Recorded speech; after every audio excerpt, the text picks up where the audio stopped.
Let's take a look at a popular audio patch cable, the insert cable. It's got 3 connectors on it, and one of them has a fairly long tail that goes to a Y split, and that goes to 2 other connectors. These are all 1/4-inch phone plug connectors, and it could be confused with a Y cable, but it's not a Y cable. There's a little difference in how this cable is wired up.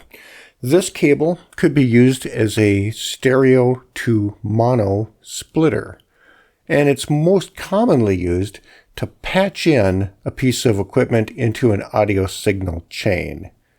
So let's take a look at how the cable's wired up.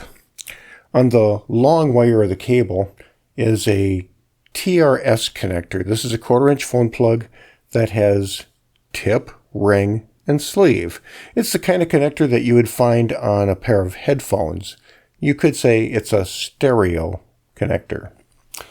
On the other end of the cable, after the Y split, there's a split here that splits off to 2 other connectors.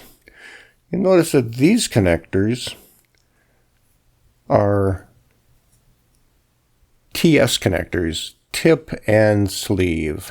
So this is more like a guitar type cable with just tip connector for the signal and sleeve for ground. And all of the sleeves on all 3 connectors are tied together, so ground is carried through everywhere. But the way it's wired up is that on the long piece of the cable that has the tip, ring, sleeve stereo connector, the tip of that connector is wired to the tip of one of the pigtailed Y cable connectors.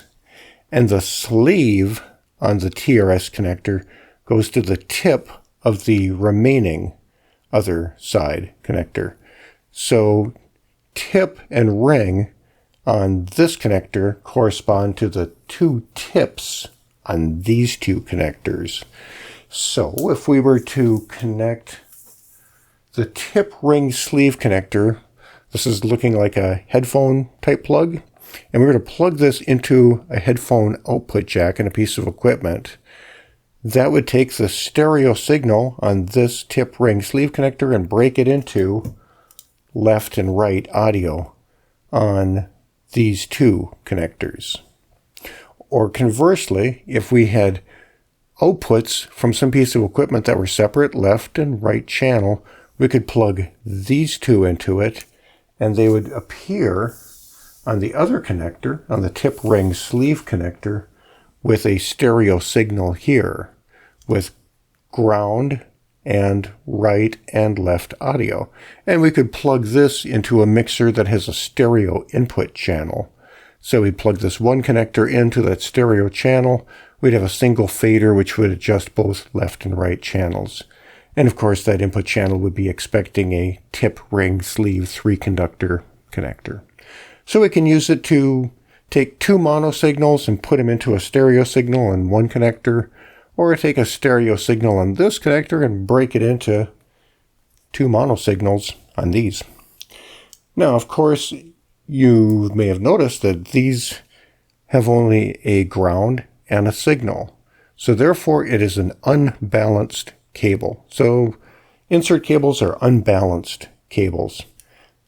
My preference is to use balanced connections when I can, and when the equipment supports it.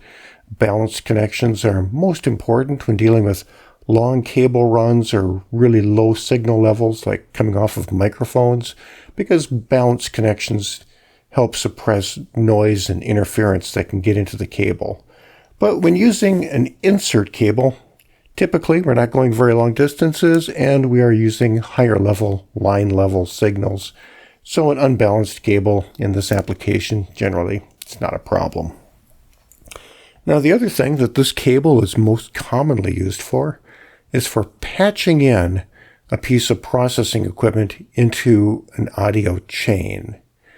And so I'll get to that in just 1 second after this quick commercial interruption. Hey, if you're enjoying the video, I'd appreciate it if you'd let me and YouTube know by reaching down and just clicking the thumbs up button down there. That would be terrific. If you're a subscriber to the channel, Also, when you're down there, click on the bell to notify you of new content when it drops. Okay, so let's talk about the most common application of this cable. They're used a lot with analog mixers, but they can also, of course, be used with other equipment. And they're used to break the signal path and insert another piece of processing equipment into your audio chain. So, for example, if you're using a digital mixer and you want to add compression to a vocal on just one channel, it's usually not a big deal. You just select that channel, move over to the compression page, dial up some compression. Or if on a particular mic channel you'd like to put in a really tight equalizer with a notch in it to take care of a piece of feedback that you're struggling with, not a problem. You can just select that channel, go to the equalizer page, and on most digital mixers you have powerful multi-band parametric equalizers, and you can target a very narrow frequency range, drop a notch in there, and take care of that feedback issue.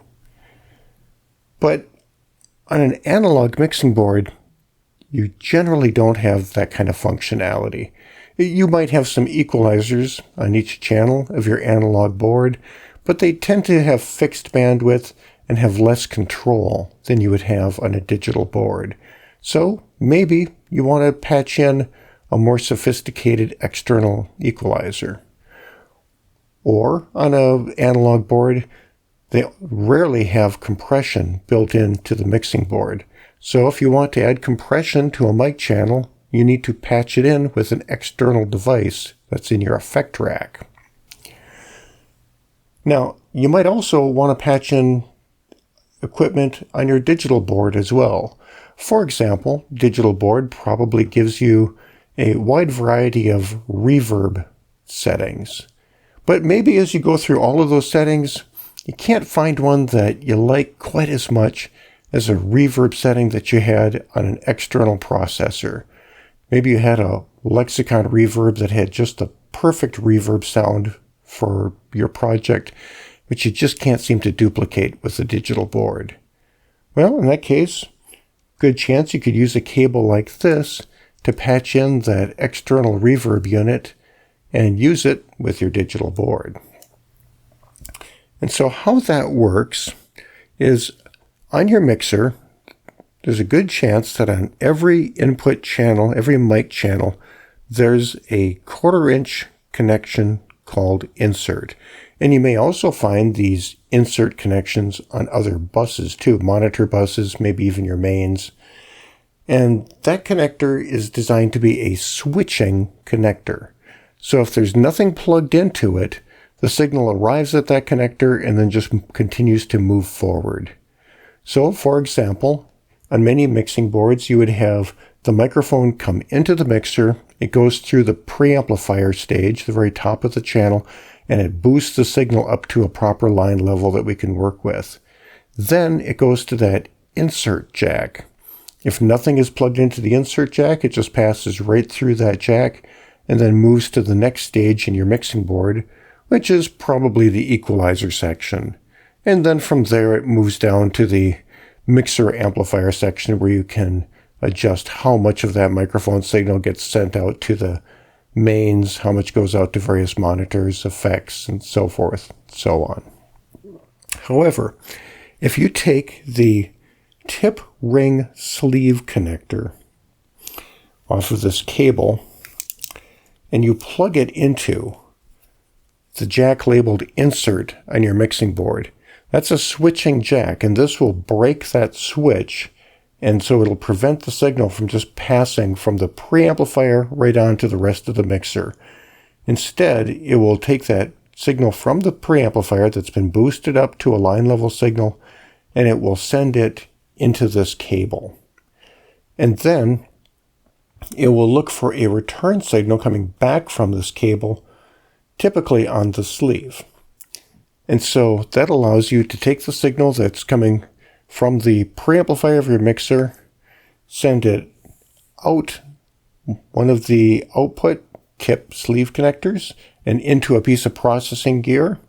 And then the output of that processing gear goes into the other line, and then back to the TRS connector, back into the mixer, and the signal then continues on. So that's a way that you can break the connection inside of the mixer between the mixer's preamplifier and its equalizer stage, and insert another piece of gear right at that point with the insert cable.